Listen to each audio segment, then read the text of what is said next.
Chapter 1. The Image. Images are significant surfaces.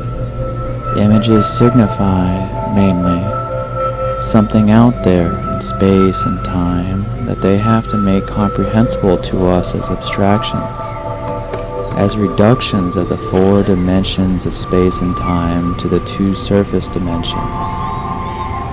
This specific ability to abstract surfaces out of space and time and to project them back into space and time is what is known as imagination. It is the precondition for the production and decoding of images. In other words, the ability to encode phenomena into 2-dimensional symbols and to read these symbols. The significance of images is on the surface. One can take them in at a single glance, yet this remains superficial. If one wishes to deepen the significance, i.e., to reconstruct the abstracted dimensions,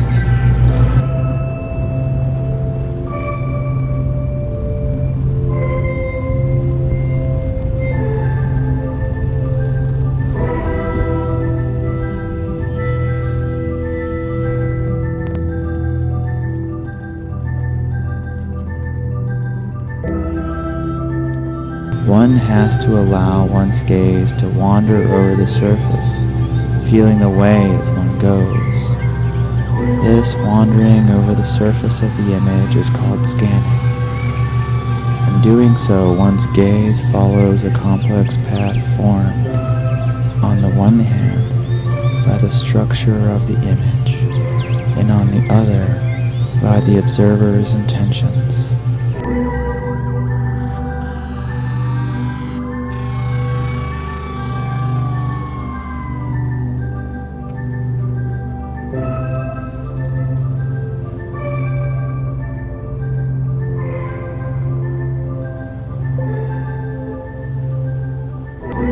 Wandering over the surface of the image, one's gaze takes in one element after another and produces temporal relationships between them.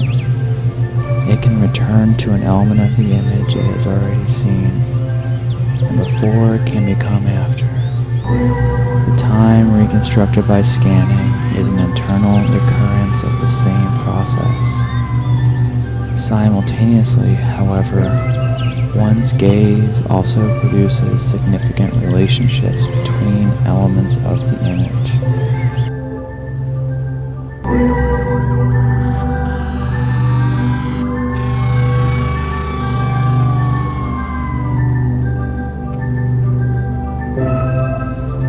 The significance of the image as revealed in the process of scanning therefore represents a synthesis of 2 intentions. Manifested in the image, and the other belonging to the observer. It follows that images are not denotative, unambiguous complexes of symbols, like numbers for example, but connotative, ambiguous complexes of symbols. They provide space for interpretation.